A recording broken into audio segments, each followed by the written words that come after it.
welcome everyone to this webinar. My name is Riber Marklund. I am working as a consultant and team lead in our nuclear and safety licensing team over in Sweden. I'm based in Stockholm. Topic I'm going to talk about today is about decision support tool and methodology that we use for nuclear accident scenarios. However, we think that this method is generalizable also to other fields. So I'll try to make the presentation in this way and try to stay away from a bit of the nuclear terminology and acronyms.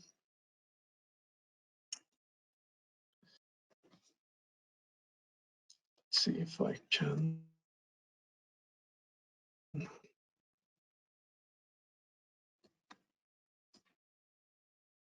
I'd like to show. Oh, that's better, I think. So a little bit of context to start with.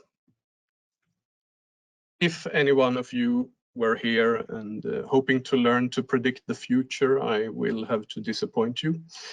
We still cannot predict the future. We have this, someone said prediction is difficult, especially if it concerns the future.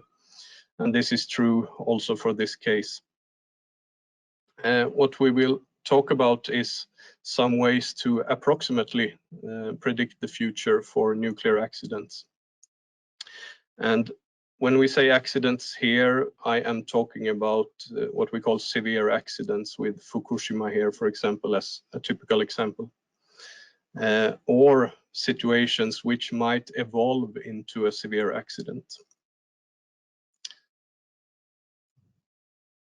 So when me and my colleagues do our job in sort of normal situation day to day, working with safety analysis for nuclear power, these are some words that might describe our work situation. We are often assessing towards quite detailed and complex set of assessment criteria using equally detailed and complex set of mathematical models. And there's quite a lot of both comprehensive and extensive documentation to be written and read. We have a lot of information and data available at our disposal, and it's not really time critical. I mean, you have your ordinary project deadlines, but nothing out of the ordinary.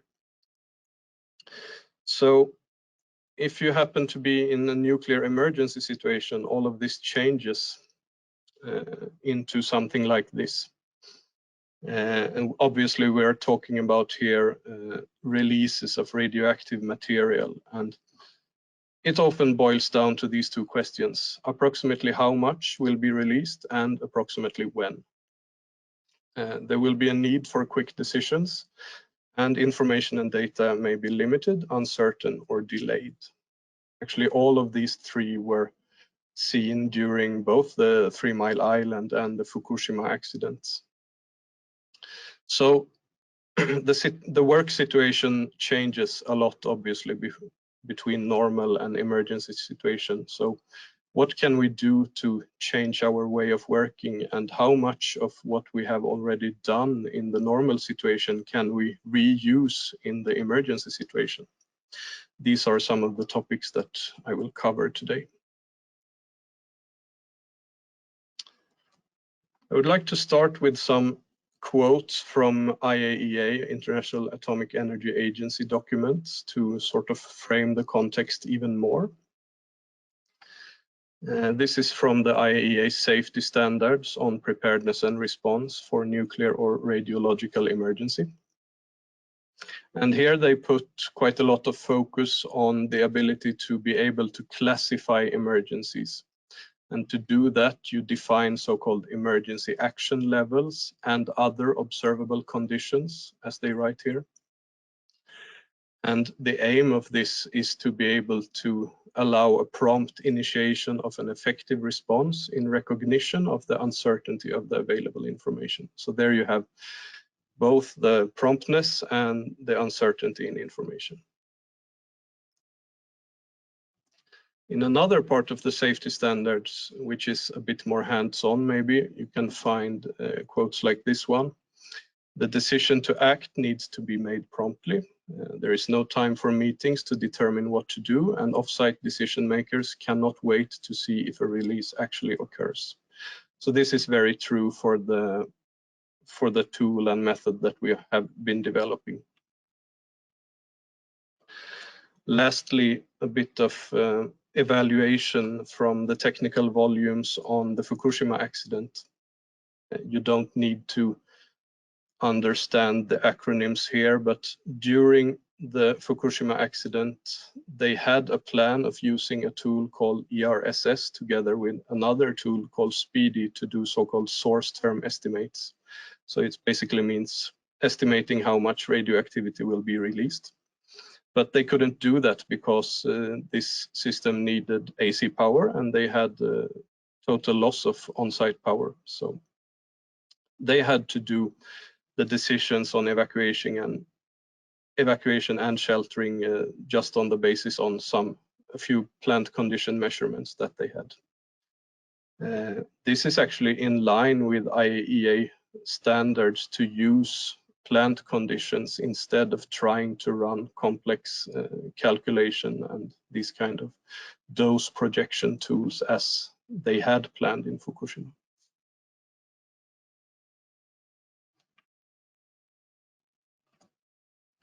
So now let's look at some of the sort of basic building blocks on the safety assessments and this emergency response tool that we are working on. I forgot to say that if you have any questions at any stage, you should be able to put them into a chat box and we will answer them in the end.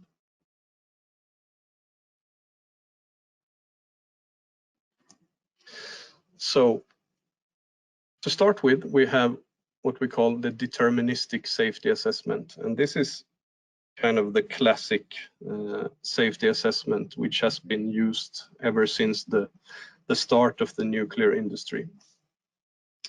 And the basic ideas of deterministic safety assessment go something like this. You define a set of bounding sequences that the system should withstand. And when I say sequences, it's more or less the same thing as scenarios or accident types. And this set of bounding sequences that the system should withstand is called the design basis. And then we specify acceptance criteria to define the limits for each bounding sequence. What is it that we actually need to fulfill for each bounding sequence? It can be a pressure or a temperature or something like this. We use deterministic models to verify that each bounding sequence stays within its limits, basically doing simulations. And when we have done that, our results will also give you our so-called safety margins. That is the distance between the maximum number that you have found in your simulation and the acceptance criterion. Now, in the nuclear industry, there has been a lot of development on the counterpart here, the probabilistic safety assessment, which takes a bit of a different view on things. And here you start with the sort of observation that we have a finite design basis. We haven't designed the system to withstand anything. So this means per definition that there are things that the system will not withstand. And then instead we define some sort of overarching safety criterion that we evaluate for all these sequences, and we systematically search for sequences that fail this safety criterion. So it can be, for example, having a core damage or not, or having a large radioactive release or not. We use probabilistic models to determine the frequency or likelihood, if you will, of these sequences. And when you have your results, you will also get what we call a risk profile. And when I say risk profile, it means which part of the system contributes more or less to the risk. Now, this is sort of a general picture of how probabilistic and deterministic safety assessment works. In nuclear, we have a specific application of this that we call level 1 or level 2 PSA. When I say level 1, I mean a study where we only look at the risk of core damage, and when I say level 2, it's all the way studying all the way to the risk of radioactive releases. So in the level 2 probabilistic safety assessment, we use the deterministic and the probabilistic sides together in this way. So we have the design basis, which means that there are sequences which will lead to radioactive releases. These might be very unlikely sequences, but they exist. We define an acceptance criterion in terms of acceptable or unacceptable releases. On the probabilistic side, we define so-called release categories, and this is an important concept here. So when we say release category, it's basically a set of qualitatively similar accidents, accidents that sort of are based on the same failures, so to say. And we systematically search for these failures to give rise to these sequences. And then we use deterministic models to calculate the release category consequences. But note that within a release category, there might still be a lot of different accident sequences. And what we do is not simulate all of them, rather we simulate a typical or a bounding sequence for this release category. And on the probabilistic side, as you can expect, we try to determine the frequencies of the different release categories. So now when we have these building blocks, let's see what these can do in terms of predicting the future, which they can't of course predict the future, but we can do something. Let's see what that is. So for deterministic safety assessment, this is an example. Let's say we have a very simple release category called A, which is defined as something that starts with the initiating event X and then system Y is failing. If we then observe that we have the initiating event X and system Y is failing, okay, then we know we are in release category A. So then we can go to our simulations of release category A. So to see where the consequences will end up, because if we are still in release category A, the consequences will stay within the limits of this category. Here are some examples, not of radioactive releases, but of simulation of reactor water level for some different scenarios. And these are all for the same type of failures. It's the same system failing with different capacities. And if you look at the blue curve at the bottom, this is the worst case where you have zero capacity in the failing system. So it can't get much worse than having zero capacity. So in that respect, this release category is bounded by the blue curve in terms of reactor water level. If you are in a situation where you have, let's say, at least 50% capacity in one of the trains in the system, then you would be bounded by the next curve, the orange one, and so on. So in this way, you can sort of use the deterministic basis to see that if you are in a given release category or accident type, then the consequences will stay within the bounds of a bounding simulation.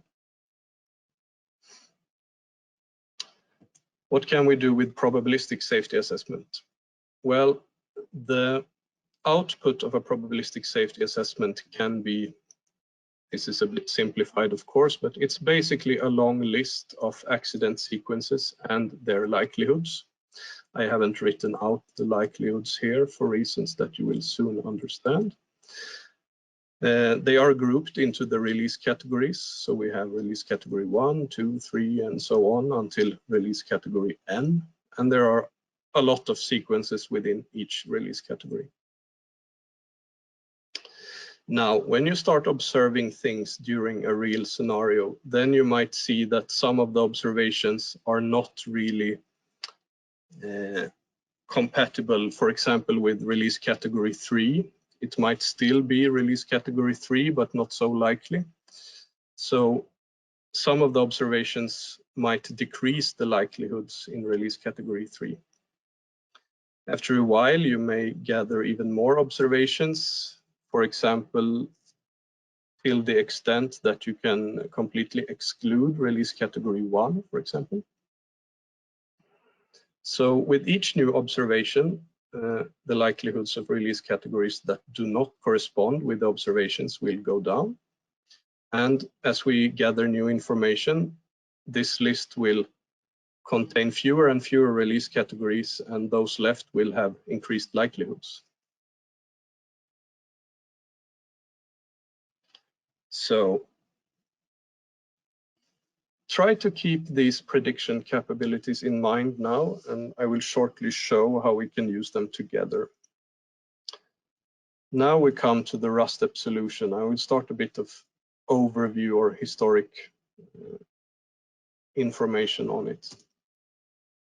So for us, it all started in 2010 when the Swedish Radiation Safety Authority wanted to develop some kind of radioactive release estimation tool that they could use during early stages of a severe accident, specifically for cases when you would have little information available.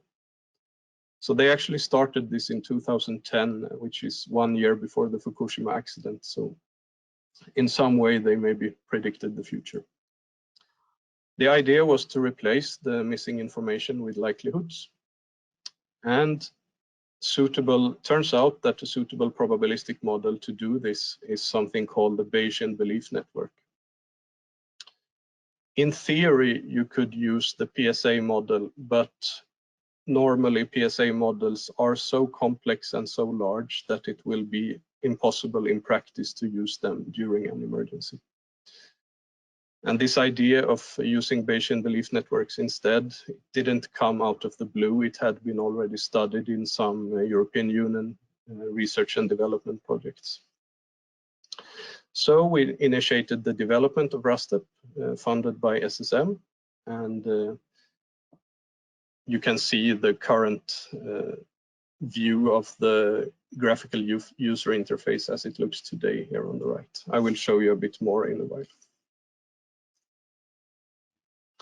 So what is a Bayesian belief network? Well, it's a mathematical model that's based on the concept of conditional probability, which you might remember as Bayes' theorem from your studies. And this basically says that if you have some prior likelihood of something happening, then this likelihood can be changed if you have additional evidence, observations. And the Bayesian belief network, it's built up of nodes, and each node contains the conditional probabilities of observing the states, given observation of input nodes. I will give you a very simple example to explain this. So here we have a very simple Bayesian belief network with only 2 nodes. It's about weather. So let's say some part in the world, there is specific probability of having dark clouds, let's say in the morning, for example. So 55% of the days you have dark clouds in the morning, and 45% of the days you don't have dark clouds in the morning. So this node does not have any inputs. It's just a priori probabilities, as we say. But the other node is dependent on the first observation.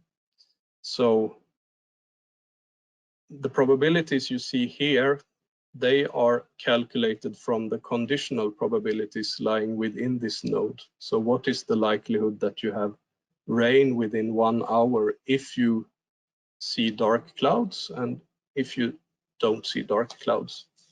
The easiest way to demonstrate it is to enter the observations in the network. So first example is that you would indeed see these dark clouds in the morning. So we are 100% sure to have them. And then the weather statistics says that then you will have rain within 1 hour with 70% probability. The other example is that there are no dark clouds in the morning, and then the weather statistics say that you will have only 5% probability of rain within the hour. So this is a very simple example, but when we make a Bayesian belief network for example, a nuclear power plant, it's based on the same principles. It's a bit more complex. This is a typical example. But if you compare it to the full PSA level 2 model, for example, for a nuclear power plant, it's still much less complex. And this is, of course, a trade-off to create something that is useful in an emergency situation. So here are a set of simulations represented by these squares in the middle here. And we have a list of all the release categories of a given model to the right. So the way this works is that we have our list of possible observations that you can make during an accident. And depending on the observations that you have entered in this list, the likelihoods in the list to the right will change.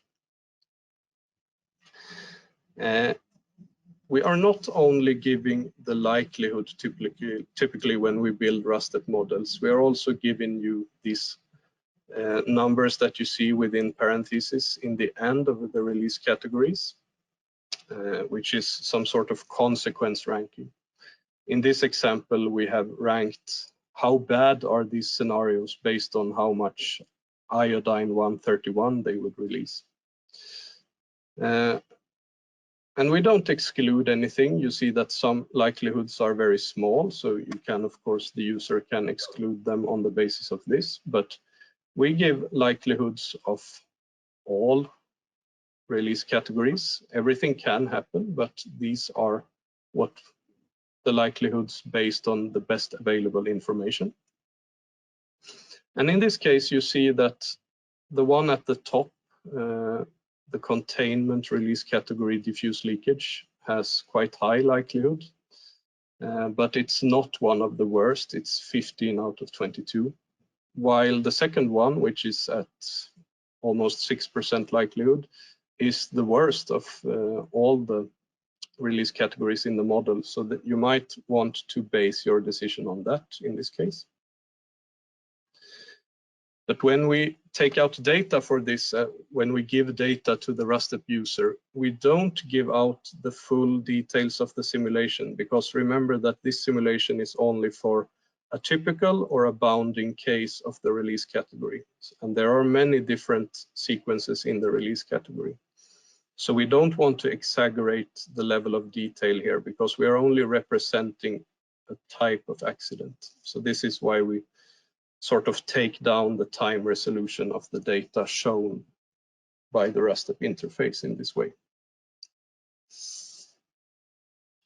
So this means we represent the uncertainty of the situation in these two ways. We assign likelihoods to all release categories. We don't know which one will happen, but we can give you the likelihoods. And we average the deterministic simulation results into phases in this way.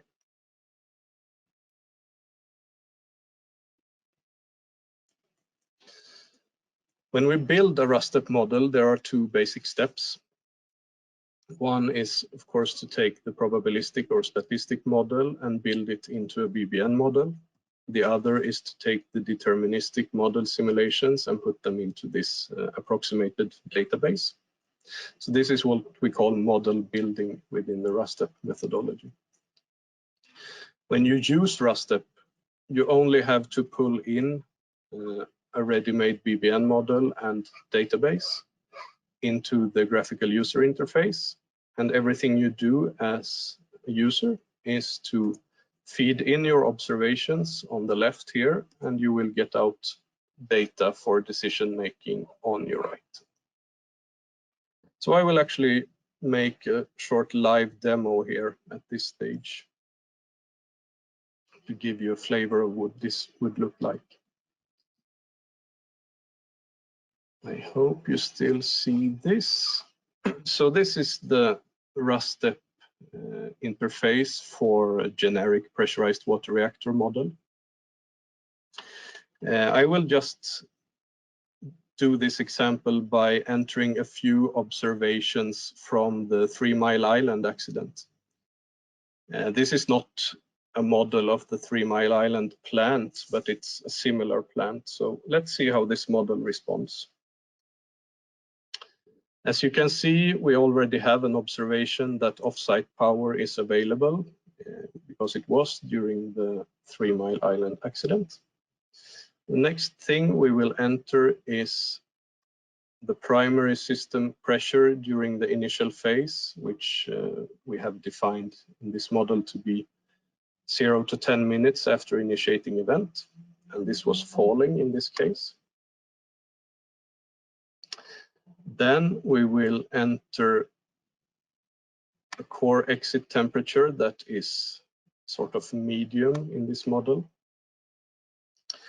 I'm not entering all the observations that were made during the 3 Mile Island accident because it would be too much to go through. I'm doing a few important ones to show you the idea.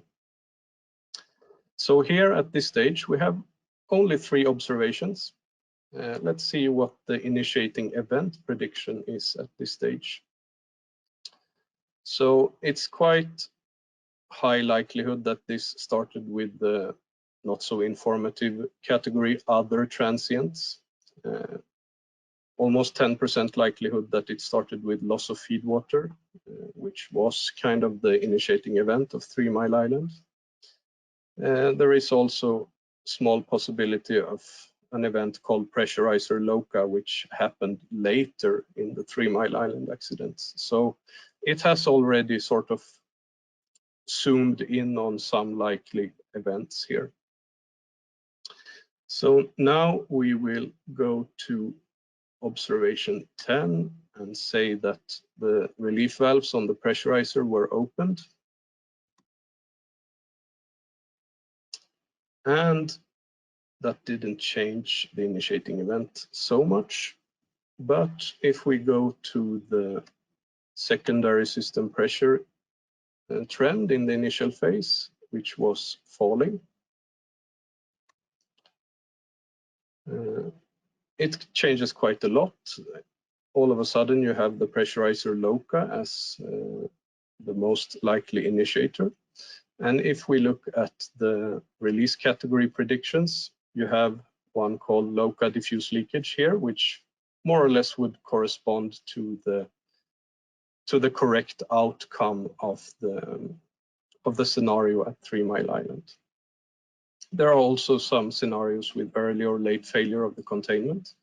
In this model, they come from the fact that we have modeled the risk of hydrogen explosions, which also was a concern during the 3 Mile Island accident.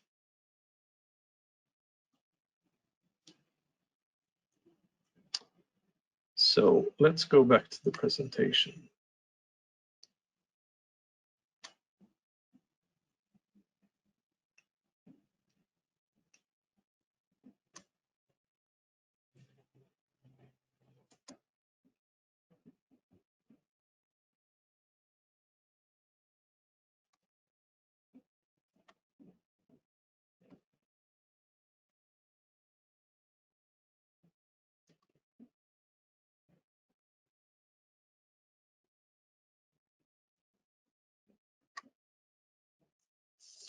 Before we conclude, I just want to give you a bit of overview of what kind of R&D we do today and what we see in terms of possibilities for the future here. So one thing is how we verify the functionality of these BBN models. And one way to do that is to take one of these simulations from the deterministic model and use some of the process parameter outputs from this as input, as observations. So you enter them, run them through the Bayesian belief network, and hopefully you will get the correct scenario back, at least after entering a sufficient amount of observation. We have been doing this for quite some time, but now we have quite recently initiated a master thesis project to do this a bit more quantitatively. So we have a student from the Royal Institute of Technology and Université de Paris. He's a double diploma student. And the idea is to use observables from the simulation to change states in the BBN model and actually measure the time to correct prediction and the time between correct prediction and time of major release, and also the sensitivity to missing information. How much information does the model need to make the prediction?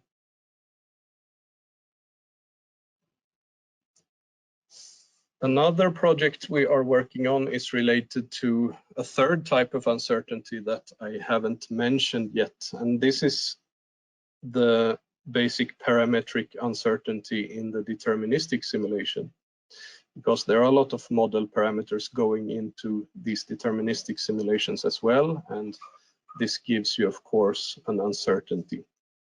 And here we are working with an organization called Nordic Nuclear Safety Research, NKS, to study uncertainties in simulations with the Melchior code.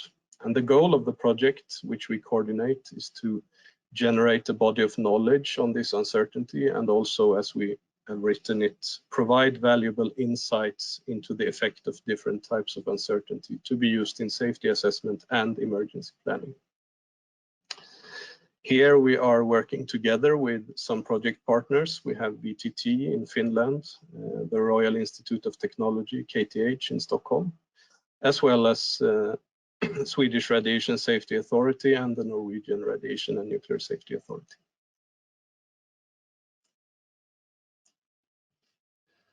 Another NKS project that we are currently participating in together with the Norwegian Radiation and Nuclear Safety Authority relates to nuclear-powered vessels operating in Nordic waters. And this is mostly naval vessels. There are some nuclear-powered icebreakers around as well, but it's mostly related to nuclear-powered naval vessels. And this introduces a difference if we compare it to the case for commercial nuclear power plants. For these, the challenge is to sort of identify the accident type in a complex but kind of well-known plant. For submarines and aircraft carriers, we don't know so much about the reactors on board because it's obviously classified information. So the challenge becomes more to make reasonable assumptions on releases and uncertainties for maybe what is a less complex but still unknown plant. And there are sort of a larger zoo of different plants at play here as well. And here we are performing a feasibility study of using RASTEP for this purpose as well. If we look at some potential applications for the RASTEP method for the future, some obvious examples that we have been thinking of on our side is the really close one is to look at accident release scenarios for chemical or petrochemical systems. So basically replacing the radionuclides with some chemical. Another idea that we have been discussing is to use it as dynamic emergency response exercise feedback. So then you would, for example, use what the players of the emergency response exercise do as observations, and then you can use the likelihoods to sort of determine what will happen next during the exercise. If we look at known applications in the literature, BBNs are used for example, medical diagnosis.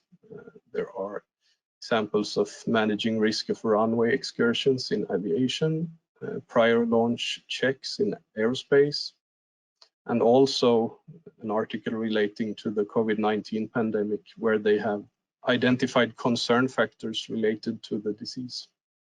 So the area of possible applications is quite broad, we believe. But this is just to give you an impression of what we are doing and what could be some interesting paths to follow in the future. So in summary, RASTEP is a software tool and method for accident scenario identification and consequence prediction. We use Bayesian belief networks together with observations to support decision making. And this is especially for a situation where you have little or uncertain information.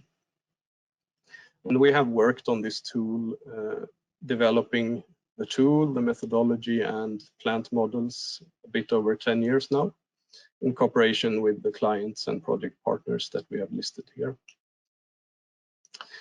There are some further reading on the Vysus Group webpage. I think we will be able to distribute these links after the webinar. And you can also contact me, of course. I think you will have or may have already received my contact info. So I see there are some questions that have been coming in during the presentation, so I will jump directly to them.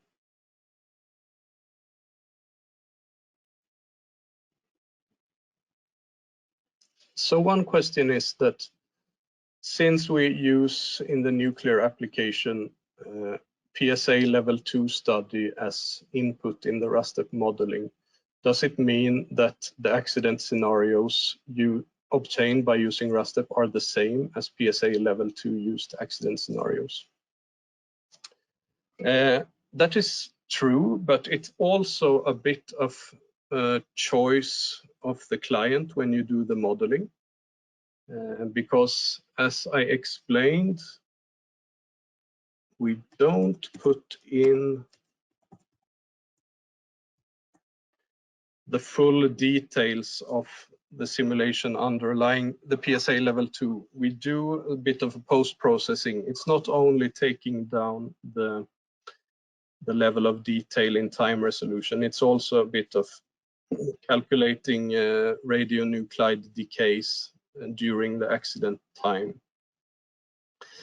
There is also a technicality where some simulations in the PSA level 2 might have been done with too large level of conservatism to be used in emergency. And it's no problem for the RASTEP model user to sort of decide that, okay, we will not use the PSA level 2 source term for some of them because they are just too conservative. So you might be able to sort of tailor the model and put in better estimates if you want. Another question is there a default number of radionuclides in RASTEP? There is not a default number. There is a maximum number that we have increased quite a lot with the latest version. I think it's about 25 or something. I don't remember. And also the number of phases can be bigger in the later versions. So there is quite a bit of flexibility for the modeler and the client here.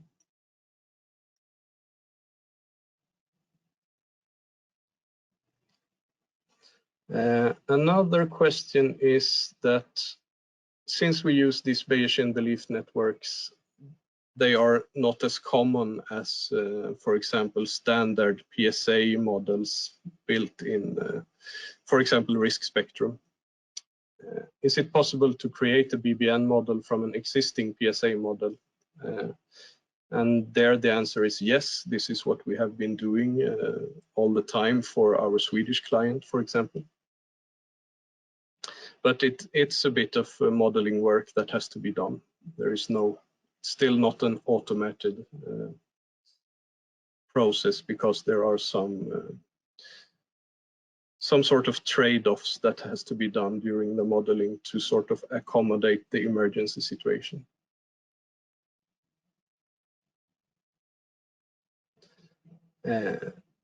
What else do we have in terms of questions? Presentation will be available. Yes, we will share the link to this presentation afterwards.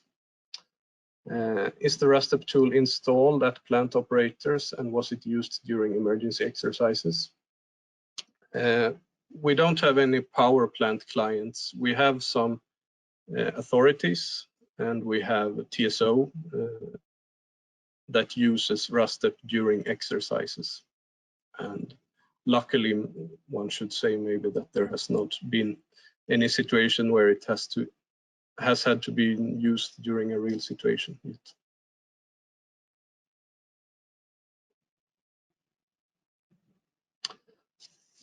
Okay, I think we are at the end of the presentation. Can wait a few minutes, see if there are any more questions coming in.